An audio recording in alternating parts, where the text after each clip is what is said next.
You've given them the opportunity to do what yoga does best, which is to give us that portal into self with a capital S, where we are whole, where we are unsullied by whatever may have happened to us.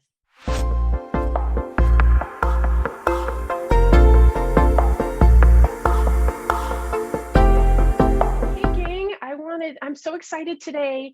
We have the most amazing guest. I am so excited to have Amy Weintraub. You know her and you love her, whether you met her personally or not, or seen some of her videos. You know her because she has written the Yoga for Depression that we use in Yoga for Balancing Moods training, and also our beloved Yoga Skills for Therapists book. So whether you've taken the Yoga for Balancing Moods training or not, you probably want to. If you haven't, or just are interested in mental health in general, we have Amy Weintraub with us today. Let me give you just a little background about her, okay? So Amy Weintraub is the founder of LifeForce Yoga Healing Institute and is an acclaimed yoga therapist. So she can talk to us about yoga therapy. She's also a pioneer in yoga and mental health. We've been chatting about the brain and everything that it does with depression and yoga and amazing things. I'm so excited to bring her to you today. She's the author of our 2 core books, but she also has a lot of other books out there too. So we're going to get to chat with her a little bit about all of that. So thank you so much, Amy, for coming today and stopping by. Oh, Leslie, it's such a pleasure to be with you. I really admire the depth of your understanding of yoga, and that you come from an understanding not only of mental health, but also yogic philosophy. So I feel like I'm in good hands with a wonderful person to interview me, a wonderful person to have a conversation with. Oh, so thank you. Yeah, well, gang, if you are here live, please put in the comments #live underneath this video. Let us know that you're here. And if you are watching this in replay, please put #replay in here. We want to know who's here, and say hi to all of you too. Right now, I just got one of the posts underneath it. Shay, one of our favorite instructors, she has her whole class here is watching today. So yay, Shay, thank you for bringing your whole class. This is amazing. We're excited to have you with us. We have a few other people popping on. So Amy, I know you have a presentation that you wanted to bring us through, but I just wanted to ask you a couple of questions before we even get into that. You know, what was the inspiration for writing this Yoga Skills for Therapists? Well, when we started the LifeForce Yoga practitioner trainings, what surprised me was the number of psychotherapists who took the training, some of whom were also yoga teachers and many of whom were not. But they were so longing for yoga skills that they could bring into psychotherapy safely. And so our numbers were sometimes more yoga therapists than yoga teachers taking this advanced training. And then I taught for years at Psychotherapy Networker Symposium in Washington, D.C. And I taught things like meditations appropriate in a clinical setting, and, you know, trauma practices that are appropriate for a clinical setting, that kind of thing. And I taught the yoga classes. And I was asked by W.W. Norton, who saw how popular those classes were, to write the book. So that was how that all took place. And it really is, it was designed for mental health professionals, but it's also good for anyone who works in groups or one-on-one with people and works therapeutically, whether they're a yoga therapist or a yoga teacher. It has scripts and all of that in it, as you guys know, because it's part of your curriculum, I guess. Yes, the scripts are amazing, by the way, and I use them quite often. And just even that creating a safe container, I used with my yoga therapy clients that I do one-on-one all the time. So it's just nice to have that besides the other, you know, scripts that are on there. So yeah, that's so great. Now tell us a little bit about Yoga for Depression. and maybe the best thought or message we can use as for yoga teachers out of it. Wow. That came out of my own suffering and my own healing from my suffering. I guess, for some reason, what's coming to me is the one phrase that I said to my students after every class, or at the end, during the relaxation or yoga nidra, coming out of that. And it was a quote that was attributed at the time to Swami Kripalu. And it was something that I needed to hear and learn. And it took years of saying it to my students to actually imbibe it. And it was, my beloved child, break your heart no longer. Each time you judge yourself, you break your own heart. What is true is that you are so very dear, whole, here and now. And it took years of saying that and practicing that, being able to let go of the shame parts, being able to heal the parts that told me I wasn't good enough. We all have an inner critic, but softening the voice, dialing it down.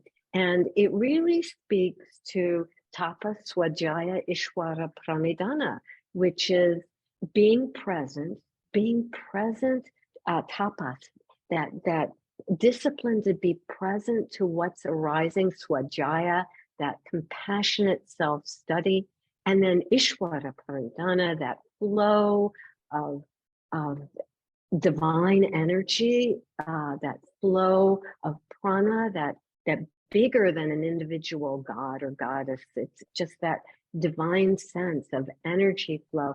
That is Kriya Yoga, which is, clear and skillful action on and off the mat. And that's, Pada 2, Sutra 1. And that's sort of the essence of really that compassionate self-study. And so to keep it simple for a 5-year-old, I would say, my beloved child, break your heart no longer. Each time you judge yourself, you break your own heart. We could repeat that to ourselves every single day, like you were saying, and that's just a fabulous message. Yeah. Oh, I love that. I think that helps so much for, all things mental health, but for ourselves to have that as a deep-rooted message that we are all loved beyond this mind and this body, that we're perfect and whole as we are when we're underneath all of that stuff. When we attach to this exterior, and then it just takes us into a whole nother place. But I just love that message. Thank you.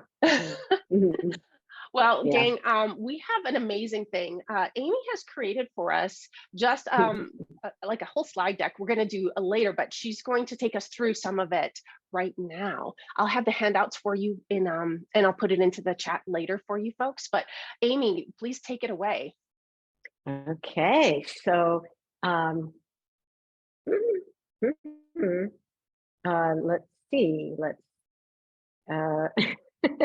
I'm screen sharing nothing. Hold on a second. Let me stop the share and see what's going on here. Maybe it's too much data. Let me see if I can bring some of it down on my side. Close out everything. Oh, there we go. You are screen sharing. Well, you know what? I guess we're not going to do this because it seems not to be working. Let me try one more time because I'm clicking on the Microsoft PowerPoint, and then it just might be too much data when we're trying to stream live. Because we practiced it beforehand, and it might just be that. Okay, so that's what I'm guessing. That's okay. I'm so sorry. No. We'll do that. I'll have it for everybody later. But if you could take us through a couple of those things that you were going to show us with the breath work and how different it is between what we have in here and what you have in your new deck. Do you want to hold up your deck real quick? Yeah. Well, this is designed to meet the mood, and I think that's partly what I was going to talk about with the slide deck, but We think sometimes that if someone's depressed, we need to get them up and going, but they're not going to, their compliance is not going to be there. We need to meet the mood, meet that depressed mood with something very slow, and then build the energy. Same with anxiety. When someone is really anxious and revved up, we think, oh, some yin yoga or some calming practices. No, because when we start with something that is like, okay, just watch your breath. If the mind is racing, it's like, get me out of here. You don't understand. You're not acknowledging where I am. So we meet the mood with a practice. And so their cards are red, blue, and green. So we meet, for example, an anxious mood with a red card, and then we pull a blue card to calm the mood down, and then a green card to sustain the mood. That's the balancing practices. So can I offer an example? Can I show Great. something? Okay. Yeah, that'd be awesome. So, okay, so here we are.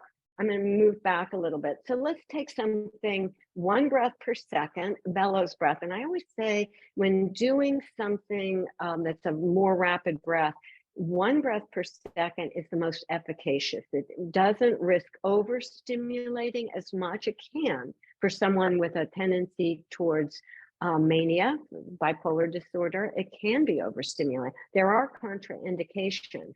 We're going to do it 1 breath per second. Now, bellows breath can be done like the way Vasant Lad does it with his, which is really, pumping the belly. We're going to use the arms, which keeps it more in the upper chest. So we don't have to worry quite as much about digestion, if we've just eaten. So if we're doing bellows breath, Bhastrika, we're raising the arms and spreading the hands wide and then bringing the fists back.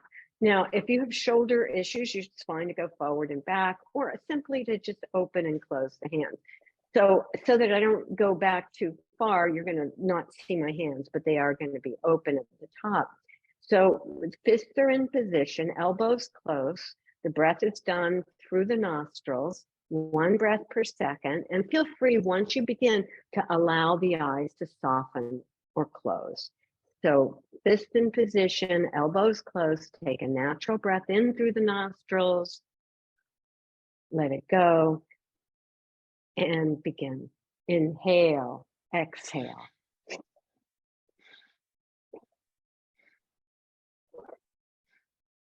Again, feel free to allow the eyes to soften or close. If it starts to feel too stimulating, just stop. Total permission to modify, adapt, adjust, accommodate, as Swami Shivananda said.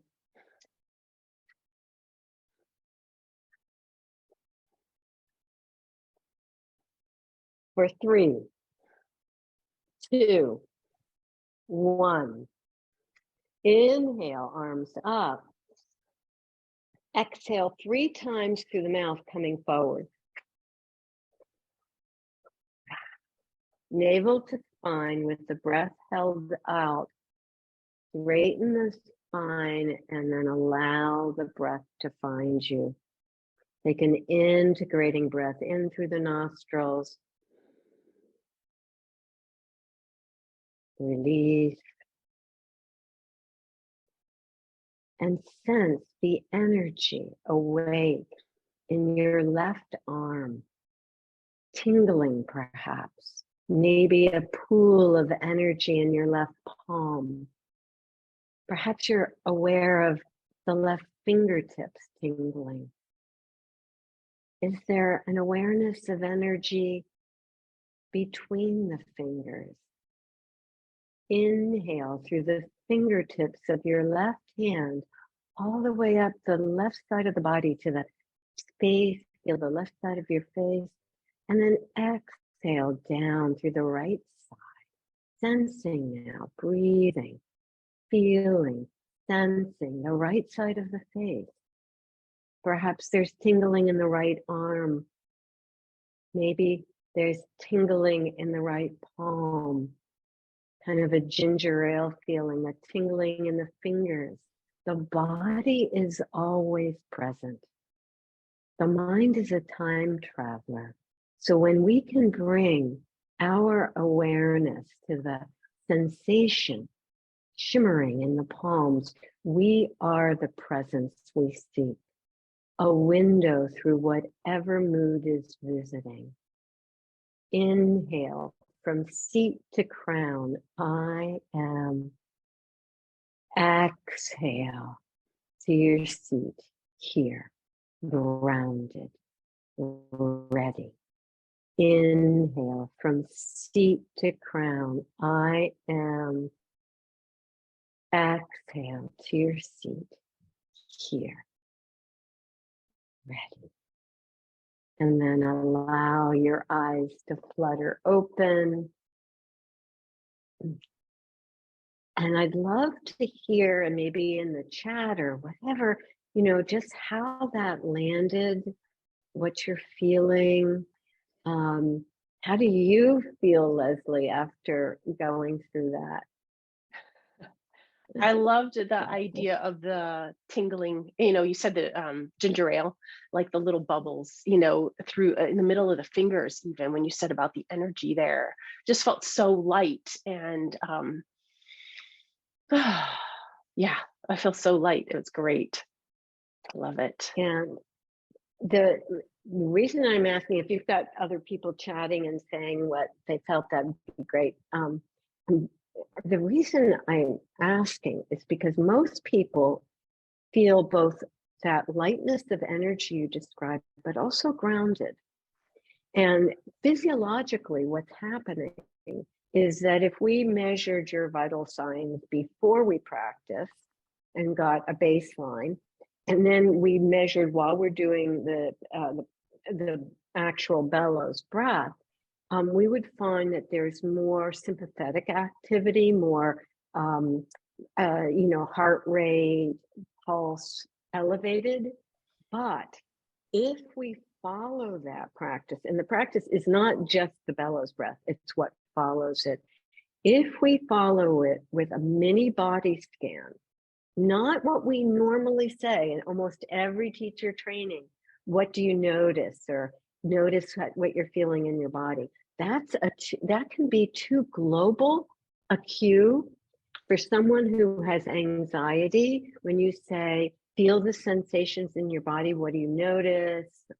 That's like, oh my God, because all of a sudden they're feeling wonderful, they're feeling tingly, but then then all of a sudden it's like, it's not safe to feel in my body, because they're living from the neck up because of trauma or anxiety. It's not safe to feel the body. But if you sort of jump over that restriction of that it's not, and instead of giving global cues, but direct specific cues to palms, fingertips, face, and you as the teacher can feel where you're feeling it. So I know I feel it in my face, my arms, my fingers, and then you're cueing first to the whole Annamaya kosha, the physical body, and the food body, and you're cueing to the pranamaya kosha, the energy body, because it's the tingling. And then when you get into feeling the spaces between the fingers, you're extending it to almost Anandamaya kosha, the bliss body. You're just giving a little window through. So someone could be really depressed or really anxious, and what you've just provided is a window through that depressed mood or that anxious mood. You've given them the opportunity to do what yoga does best, which is to give us that portal into self with a capital S, where we are whole, where we are unsullied by whatever may have happened to us. I love that, because I think when you're talking about people that have anxiety or depression or trauma, they don't always know how they feel because they're so disconnected or maybe not wanting to be engaged in the body. So when you give those cues of like, hey, how's it feeling between the fingers? How do you feel this or this? They have something to grab onto, because like you said, if it's just, hey, how are you feeling? Or check into how you're feeling, you're losing them in space, or they don't know how they feel. You know, it's those Exactly. connections. That's beautiful. Mhm. I love it. Now you So, had, go ahead. oh, I was just going to say that's in the card deck along with a whole 52 other practices, but every card has a picture on one side and then the instructions on the other side. And the thing about it is that it doesn't just do the practice. It's got the mini body scan, you know, it's cueing to sensation and then grounding it. Because the other thing we did at the very end is inhale from seat to crown. I am. Exhale to your seat here, grounded. So when people, what you've done, you've stimulated sympathetic activity, but then you help them ground into parasympathetic, into that ventral vagal response, which is that social engagement, that calming, rest and digest part of the autonomic nervous system. I love it. You're using all of our language for our trauma trainings, which is great. Yes. So we all connect to that. That's so fabulous. We got a good couple of comments in here. One said that they felt more integration with their left and right side of their body. Another one said that they felt very grounded in the whole after doing that. So you could see how that works together. I love that the deck, how you're talking about, you know, we always say like meet them where they're at, right? You don't want to have somebody just like sit down if they're too agitated or if they're not ready to move. Like, let's get up and get flowing and let's do a couple of sun salutations, right? Meet them where they're at. And it sounds like the deck is made perfectly for that with the coloring system. So that's amazing. Okay. Thanks. The thing that you were talking about, and we and I were talking about a little bit earlier, is a little bit different than this book, and your deck has like more the lay person vernacular, or you know, the way it's worded. Yes, because the deck is designed to be used in every kind of setting. So it could be a hospital setting or a clinical setting, mental health, or physical therapists sometimes, or coaches, life coaches. And also, you know, in group work, like recovery programs. And sometimes those folks who are there are not there because they wanted to come do yoga. They are coming because they're in a recovery program or because they're in a domestic violence shelter. And, or they may be court adjudicated to be in therapy. So they're not there because they want to do yoga. So the language, so for example, one of our go-to practices in LifeForce Yoga is stair step breath, which is actually Anuloma and Viloma Krama, which Krama is staged breath. So, and then there are several variations, one that's specifically for anxiety, one that's specifically for depression. And we call it stair step breath. And we don't even use the language of breath. We use visual imagery, so bhavana. So we will say something like, take little steps as though you're climbing a mountain through the nostrils.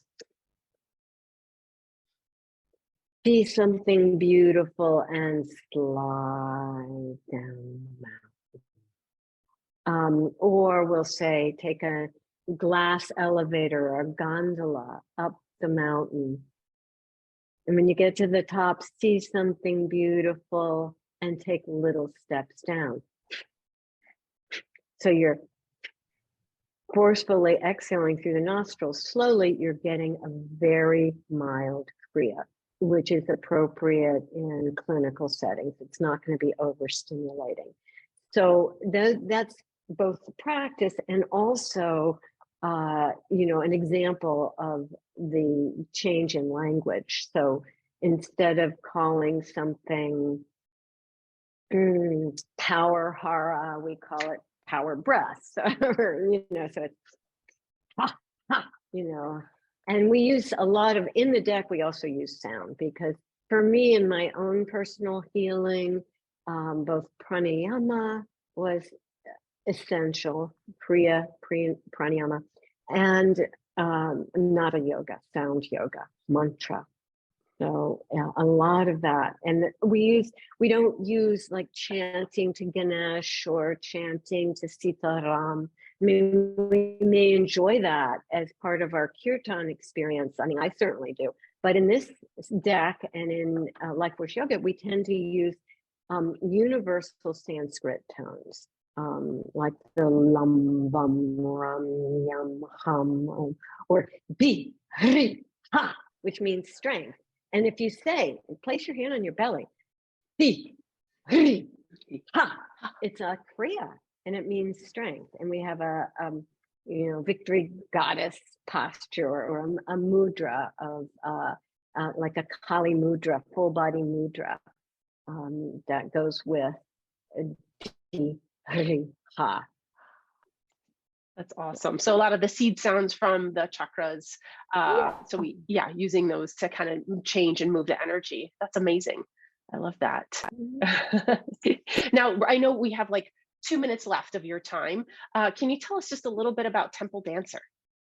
Oh, thank you for asking. Yeah, it's won a couple of awards, and it really is about women, empowering women's sacred sexuality. Temple dancers were Devadasis for over 1,200 years, who were auspicious women. They did life cycle rituals, and they were well trained. They learned Sanskrit. They learned what is now classical Indian dance, Bharatanatyam, that's been sanitized. They were cast out in 1947 through a 90-year period of having their culture degraded.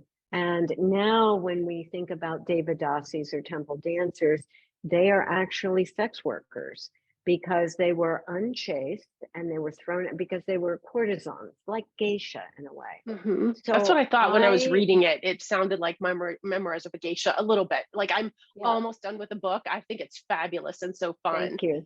It's a great fiction book that brings current day and then also Indian history to kind of together and intertwined, like a great fictional historical fiction. Yeah, thank you. And the current project is I have a screenplay, and I have an executive producer, and we're working on getting the right director and getting a studio to support it. It's a big budget film, and it would have to be shot in India. And right now we're talking to a lot of Indian folks about just cultural sensitivity, and because I've done years of research to write this book and to do the screenplay, but we want to get it right.